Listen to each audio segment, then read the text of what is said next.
Hey everyone. So, I wanted to talk to you about something. Um, Many of you who have watched this channel for a while are subscribed know that I started off as dealing with methadone and kratom, and then eventually went into faith and social and politics and stuff like that. But I think I still need to talk about addiction and how it's impacting so many in the world.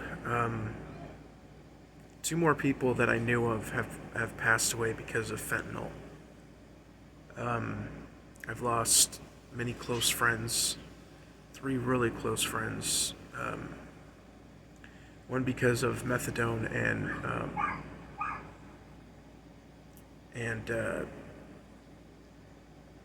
methadone and mixing other medications, and then two more with fentanyl. Didn't know that it was in it, whatever. But I have been off of methadone for over 3 years now, and I was on methadone. One because I was having pain, and two, I was addicted to Percocet because of a hernia that I had, right? And so they put me on methadone to help me cope, and I was on that for 3 to 4 years, and it's been 3 years. Then, to get off of that, I went on kratom. And those times when I was on kratom, they weren't good. Now I will say that methadone can help stabilize people. It's a good medication for some, but it also can be abused. Um, and kratom is, I believe, even better. It helped me get off of methadone when I moved. I didn't have any withdrawal symptoms because I was on kratom. I didn't take a lot of it, but it got me through the addiction and withdrawal and all of that stuff. And 4 to 5 months later, I was able to taper down off of the kratom, and I got off. But the thing about addiction is you never really lose the word addict, the label addict. And there's a reason for that. It's because you'll forever be addicted to that drug. Now, addiction doesn't mean that you're actively taking it. It doesn't mean that because you're an addict that you're actively, abusing medication and on the streets and all that. No, it just means that you're addicted to the medication if you were to take it, and it could pose a problem. So the thing is it's that whole, once an addict, always an addict. It's just like the word alcoholic. It's a lifelong journey. It's something that you have to battle the whole time. But the number one thing that I found that can help it, and it may sound corny, trite, whatever you want to call it, but it was one, having a purpose, and two, having faith. Having a purpose in my life. I had no direction. I was living on a farm with my wife, and life was good. Life was great. But there's nothing to do. I'm a disabled vet. I don't work, and I didn't know what I was going to do, and so I had already found Christ. And I said, how can I glorify Him? What can I do to further my relationship with God and help others? Because one of the best ways to help yourself is to help others. And so I said, why not utilize the GI Bill and go to school? And that's what I've been doing for the past year. Now in one more semester, I'll be able to graduate. And now my wife is going to school for agriculture. Now our lives are full of, homework every day. When we get that A or that B, whatever, it slowly drives you. It slowly helps you take pride in what you're doing. You have to have the small little goals and then the big goals.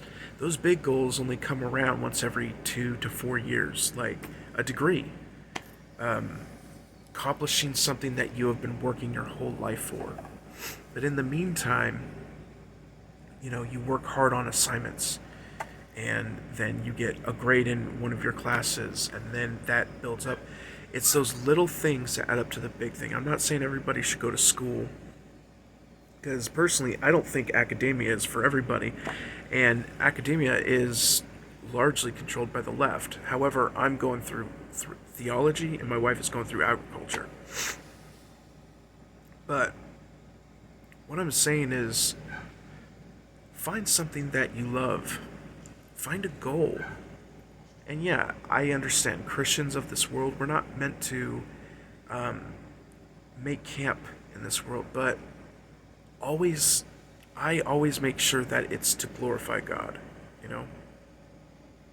For example, my theology degree is going to help me become a chaplain so I can help first responders, police, firemen, because I was a combat medic in Iraq, and I want to help other medics and police.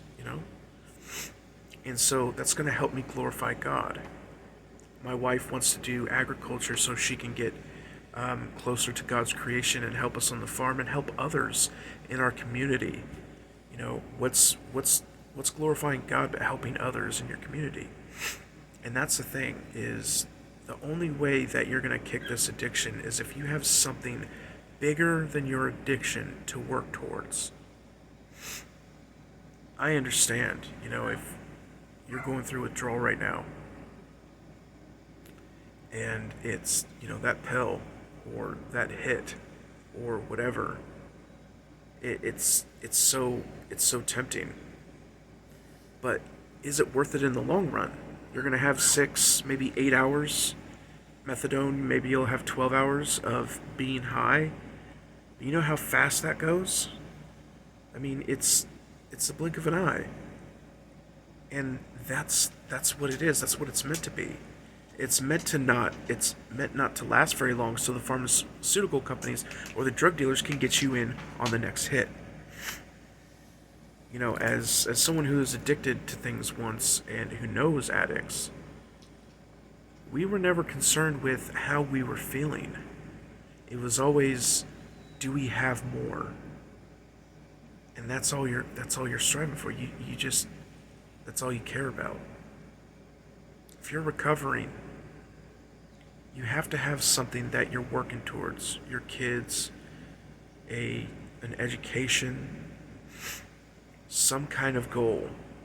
Otherwise, you're just gonna lose the plot and go back to the day-to-day using. Take it day by day when it comes to getting clean, getting withdrawal and all of that, but have something in the back of your mind that you want to work towards. Anyways, I'll talk to you all later, and God bless.